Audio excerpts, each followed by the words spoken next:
California voters, they say that homelessness is the top issue that they're concerned about. Aside from promising more money, what would you do as a senator to address this crisis? First, it's a shame and disgrace that we have so many unsheltered people living on the streets in California. Secondly, we have to make sure that, and my background is mental health. I started a community mental health center, and so we have to understand the total human being and what is the necessary strategy to put it all together so people don't, first of all, become unhoused. And I think, again, going back to Congresswoman Maxine Waters' bills, I intend to champion these bills in the United States Senate, especially the End the Homeless Act, because it's so important that we prevent evictions. I think we should have a national eviction policy. I'm going to fight to have that national eviction policy.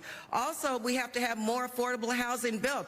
We have to make sure if people are unfortunate enough to end up on the streets, we have to have safe, clean housing for them and their children. A lot of the homeless individuals look like me, a black woman with children on the streets. So we have to make sure children have safe housing, and we have to make sure the federal government invests in our unsheltered population. Thank you. Congresswoman Porter, same question to you. Our homelessness crisis is a direct result of Washington's failure, decade after decade, to write housing policy and deliver housing policy that is about us, that is about families, and is about people. Did you know there's not even a housing committee in the United States Congress? It's just a subcommittee of banking. And that tells you what you need to know about how Washington politicians think about the problems of housing and homelessness, that it is a tool to keep Wall Street printing money. So I support fully funding Section 8 vouchers. I support low-cost programs to prevent eviction. And I think the bottom line is we must build more affordable housing, because for every person that we help off the streets today in California, we see another person experiencing homelessness. And it's not just people experiencing street homelessness, it's students living in cars, it's families overcrowded in apartments. The solution to homelessness is housing. Thank you. Mr. Garvey, same question to you.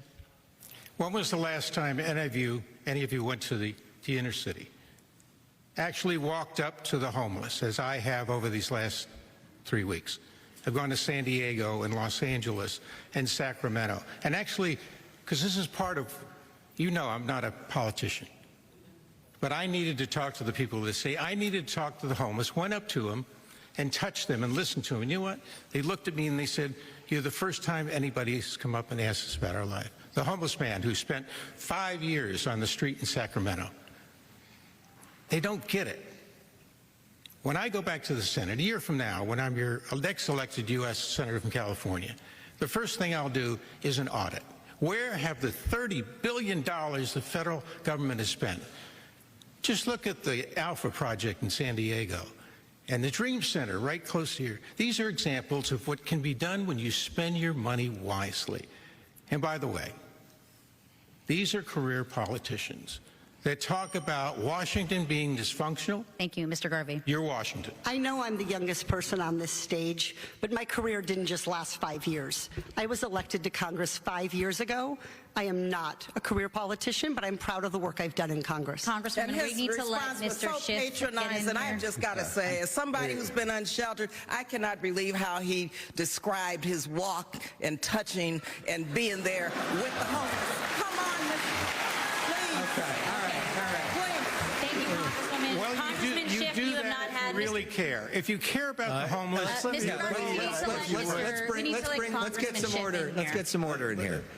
Alex, thank you. We're in the court. First of all, and this will be my one and only baseball analogy for the evening. Okay. Mr. Garvey, I'm sorry, that was a total swing and a miss. That was a total whiff of an answer. And I say that, you know, credit where credit is due, you are a hell of a ball player. Can I just say that? You were a hell of a ball player.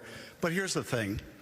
This is predominantly a problem of not enough housing. It's a supply problem. And we need to build hundreds of thousands of units of new housing. We can do that if we incentivize through tax credits the building of affordable housing. Otherwise, we're never going to solve this problem. We need to make sure also local government responds quickly to the need for housing with approvals of housing.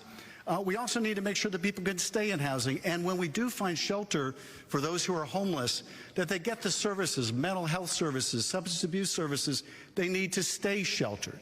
I want to go back to something that Barbara Lee said in her first answer on this. Housing is a human right. It pains me to see so many people living on the street. And in a state as prosperous as this one, it's utterly unnecessary and therefore utterly shameful that we don't do more to address this problem. Thank you.